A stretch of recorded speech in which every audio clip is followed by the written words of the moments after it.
masih unmute ya. Jadi periode penelitiannya 2019 sampai 2021 gitu ya? Ya. Iya, Bu. Ya coba diperbaiki saja ya. Kenapa sampai 2021? Karena kakak-kakak Anda yang menyusun skripsi kemarin itu periode penelitian sampai 2020 ya. Nah, mereka penelitiannya kan 2021 nah, gitu ya. Nah, yang lainnya sudah rapi ya, rumusan masalah sudah rapi ya. Terima kasih ya Astriani. Berikutnya ya Dimas ya, Dimas sudah ada nih, Dimas on cam ya. Silakan giliran Dimas sekarang. Ya Bu. Katanya ya, Ibu numpang ya. sama Silakan Rizka. Dimas. Bentar Bu. Share screen saja, langsung silakan. Share screen-nya sama Rizka Bu. Lagi nunggu Rizka dulu pakai kerudung katanya. Ya, boleh. Soalnya laptopnya di bawah. Bentar Bu.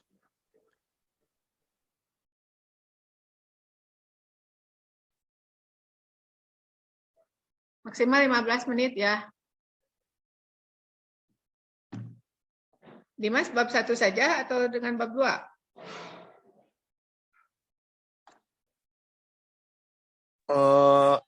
Kemarin udah coba buat bab 2-nya juga Bu, cuman di laptop yang itu jadi si proposalnya di laptop yang di bawah itu jadi nggak bisa nampirin proposal, sekarang pakai PPT aja kayaknya.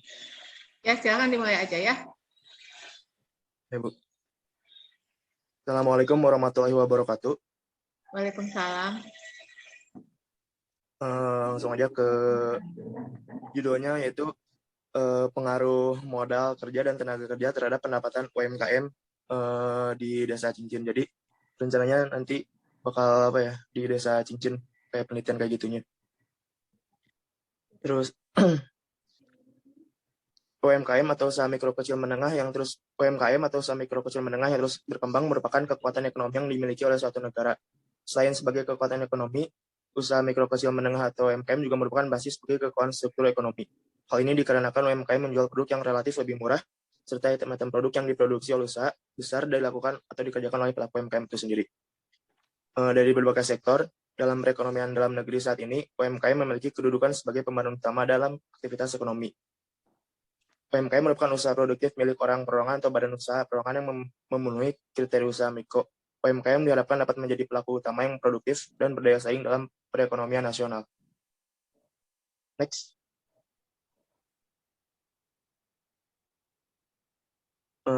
Demi mewujudkan perekonomian produktif dan dapat bersaing dalam perekonomian nasional, maka kita perlu memperhatikan potensi-potensi UMKM yang ada di khususnya Kecamatan Soreang. Salah satu potensi usaha mikro kecil menengah yang baik yaitu di Desa Cincin. Sebab apa? Sebab banyaknya jumlah penduduk serta tingginya kreativitas warga menjadikan Desa Cincin sebagai tempat yang baik untuk membuka bisnis. Usaha mikro kecil menengah telah banyak berperan dalam rangka penyerapan tenaga kerja bagi warga sekitarnya dan memberi kesempatan berusaha, serta mampu meningkatkan pendapatan bagi pengusaha industri dalam memenuhi berbagai kebutuhan hidupnya. Next.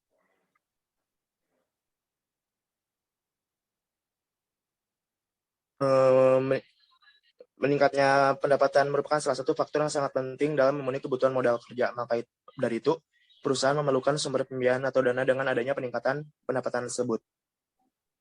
Pengelolaan modal kerja yang baik sangat penting agar kelangsungan usaha pada suatu perusahaan dapat dipertahankan sehingga tidak mengalami kebangkrutan. Selain modal kerja, tenaga kerja juga merupakan faktor yang sangat penting dalam produksi. Karena tenaga kerja merupakan faktor penggerak serta faktor input yang lain. Tanpa adanya tenaga kerja, maka faktor produksi lain tidak akan berarti. Dengan meningkatnya produktivitas tenaga kerja akan mendorong peningkatan produksi, sehingga pendapatan pun akan ikut meningkat. Apabila banyak produk yang terjual dengan demikian, pengusaha akan meningkatkan jumlah produksinya. Meningkatkan jumlah produksi akan mengakibatkan meningkatnya tenaga kerja yang dibutuhkan, sehingga dengan demikian pendapatan juga akan meningkat. Ini slide-nya di ini ya, silakan. Oh ya, next. Rumusan masalahnya yang pertama.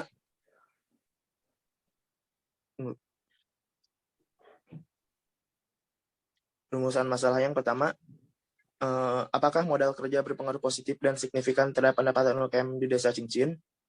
Yang kedua, apakah modal kerja dan tenaga kerja berpengaruh positif dan signifikan terhadap pendapatan UKM di Desa Cincin? Yang ketiga adalah, apakah tenaga kerja berpengaruh positif dan signifikan terhadap pendapatan UKM di Desa Cincin? Next. Tinjauan pustaka. Modal kerja. Modal kerja adalah modal yang harus dikeluarkan untuk membeli atau membuat barang dagangan. Modal kerja ini bisa dikeluarkan setiap bulan, setiap datang pesanan atau order. Modal kerja selalu dibutuhkan oleh staf industri untuk biaya kegiatan operasional sehari-hari, misalnya untuk pembelian bahan baku, gaji karyawan, dan lain sebagainya.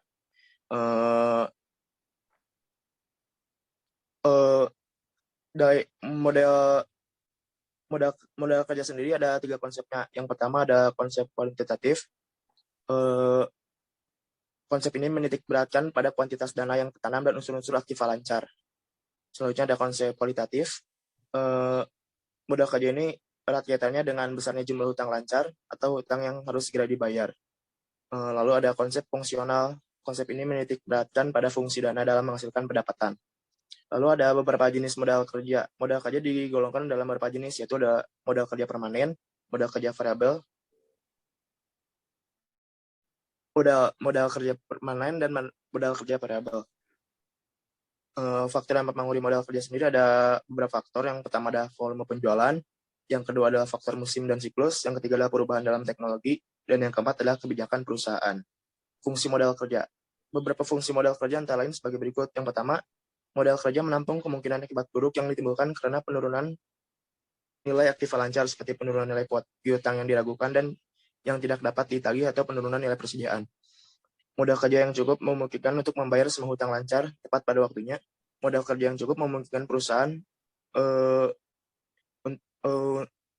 untuk menunaikan kewajiban mereka pada pihak ketiga, misalnya pada bank, kreditor. Selanjutnya ada sumber modal kerja. Sumber modal kerja akan menambah modal kerja, seperti adanya kenaikan sumber sektor modal, adanya pengurangan atau penurunan aktiva, dan adanya penambahan utang jangka panjang. Penggunaan modal kerja yang mengakibatkan turunnya modal kerja adalah seperti berkurangnya modal sendiri karena kerugian, pembayaran utang-utang jangka panjang, adanya penambahan atau pembelian aktif tetap, dan faktor yang mempengaruhi modal kerja. Selanjutnya ada tenaga kerja. Tenaga kerja adalah semua yang bersedia dan sanggup kerja. Golongan ini meliputi yang bekerja untuk kepentingan sendiri, baik anggota-anggota keluarga yang tidak menerima bayaran, berapapun uang, maupun mereka yang bekerja untuk digaji dan upah. Juga yang menganggur, tapi yang sebenarnya bersedia dan mampu untuk bekerja. Berdasarkan umur, tenaga kerja dibagi 3, yaitu penduduk di bawah usia kerja, yaitu di bawah 15 tahun, lalu ada golongan produktif, yaitu umur 15 ke 64 tahun, lalu ada golongan yang sebenarnya melebihi umur kerja, yaitu usia di atas 65 tahun. Klasifikasi tenaga kerja. Tenaga kerja menurut tingkatan kualitasnya terbagi atas, yang pertama, tenaga kerja terdidik, yang kedua, tenaga kerja terlatih, yang ketiga adalah tenaga kerja tak terdidik dan tak terlatih. Jenis-jenis tenaga kerja. Yang pertama ada tenaga kerja kasar, yaitu tenaga kerja yang tidak berpendidikan atau berpendidikan rendah dan tidak memiliki keahlian dalam suatu bidang pekerjaan, misalnya tukang sapu, kuli, dan lain-lain. Yang kedua, tenaga kerja terampil, tenaga kerja yang memiliki keahlian dan dari pelatihan atau pengalaman kerja, misalkan montir mobil, tukang kayu, atau perbaikan TV, dan lain-lain. Yang terakhir ada tenaga kerja terdidik, tenaga kerja yang memiliki pendidikan yang cukup tinggi dan ahli dalam bidang tertentu, seperti dokter, akuntan, insinyur, dan lain-lain. Yang terakhir ada pendapatan. Pendapatan adalah jumlah penghasilan yang diterima oleh penduduk atas prestasi kerjanya selama satu periode tertentu. Bisa diterima dalam harian, mingguan, bulanan, maupun tahunan. Pendapatan seseorang merupakan pendapatan yang secara langsung diterima yang berasal dari berbagai sumber. Pendapatan dapat diterima dari berbagai kegiatan produksi yang merupakan hasil dari balas jasa dalam waktu tertentu. Ada beberapa jenis pendapatan. Yang pertama adalah pendapatan operasi, lalu ada pendapatan non-operasi. Karakteristik pendapatan.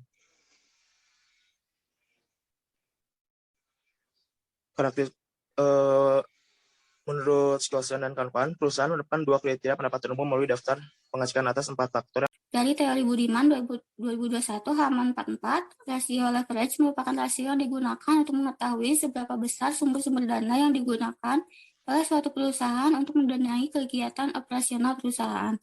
Debt equity ratio merupakan salah satu rasio untuk menganalisis utang dalam suatu perusahaan, yakni dengan membandingkan antara total utang dengan total ekuitas yang ada dalam perusahaan yang akan dianalisis. Dengan analisis utang ini akan memberikan gambaran bagaimana kondisi kesehatan keuangan yang ada dalam suatu perusahaan. Indikatornya itu DER, total utang dibagi total ekuitas, skalanya rasio. Selanjutnya, variabel financial distress. Teorinya berdasarkan Kristianti halaman 2019 halaman 3, suatu kondisi yang dialami oleh perusahaan di mana perusahaan tidak mampu memenuhi kewajibannya yang bisa menjadi pertanda awal sebelum akhirnya perusahaan mengalami hal yang buruk seperti kebangkrutan. Perusahaan yang mengalami financial distress atau FD ditunjukkan dengan memiliki ekuitas negatif serta mengalami laba operasi yang negatif. Indikatornya yaitu nilai 1 jika perusahaan dalam laporan keuangan menunjukkan ekuitas negatif serta laba operasi yang negatif, nilai 0 jika perusahaan dalam laporan keuangan tidak menunjukkan ekuitas negatif serta laba operasi yang negatif. Skalanya nominal. Metode penelitian. Desain penelitian ini yaitu menggunakan metode kuantitatif, sumber data dan teknik data. Sumber data dalam penelitian ini yaitu dengan data sekunder, yakni data yang secara tidak langsung diperoleh oleh peneliti, yaitu berupa dokumentasi laporan keuangan dari BEI serta studi kepustakaan berupa buku-buku, jurnal-jurnal dan penelitian sebelumnya, teknik penentuan data. Teknik yang digunakan dalam penentuan data ini yaitu dengan sampel, di mana sampel sendiri merupakan perwakilan dari populasi. Adapun teknik sampel yang digunakan dalam penelitian ini adalah dengan teknik purposive sampling berdasarkan kriteria tertentu, di mana berdasarkan teknik tersebut diperoleh 41 perusahaan sebagai sampel yang diteliti dan 164 sebagai jumlah observasi. Teknik analisis data. Penelitian ini menggunakan analisis deskriptif dengan menggunakan analisis regresi logistik menggunakan software CSS. Kemudian dilakukan menggunakan metode model fit, overall, model fit test, pengujian kelayakan, model regresi, uji Hofstadter dan Mesow, fitness fit test, dan uji hipotesis dengan uji Wald untuk hipotesis secara parsial dan uji G untuk hipotesis secara simultan serta uji R-squared. Sekian dari saya. Terima kasih. Iya, terima kasih Eva ya. Mungkin sedikit dari saya. Periode penelitiannya ya lebih kekinian, jadi 2018 sampai 2021 ya. Itu ya. Ya Ibu, jadi sampai 2021 ya. Ya. Kemudian di indikator ya, di tabel operasionalisasi variabel gitu kan ya. Itu memang di situ rumusnya aja yang udah betul, tapi sebaiknya dikasih keterangan ya, misalkan return on asset, asetnya itu terdiri dari apa saja, gitu ya, disebutkan ya. Kemudian return on equity itu kan hutang ya, ekuitas ya, ekuitas pemegang saham ya, return on equity.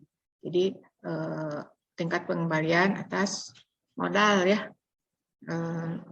Jadi modal pemegang sahamnya itu dirinci gitu ya. Masih di kolom itu, masih di kolom indikator. Gitu ya. Bisa dipahami ya Eva ya. Iya Ibu, terima kasih Ibu. Ya, terima kasih ya. Udah bagus presentasinya, PPT-nya juga ya. Ya saya tunggu yang lain ya, PPT-nya yang rapih itu kan ya. Mungkin karena waktunya sudah 15:08 ya. Tadi kita mulainya juga telat juga ya. Terima kasih atas kehadiran. Alhamdulillahirabbil alamin. Semuanya sudah presentasi usul penelitian ya. Baiklah, kita akhiri saja ya. Alhamdulillahirabbil alamin ya. Terima kasih atas kehadiran ya. Assalamualaikum warahmatullahi wabarakatuh. Waalaikumsalam warahmatullahi wabarakatuh. Terima kasih, Bu. Ya, terima kasih. Terima kasih.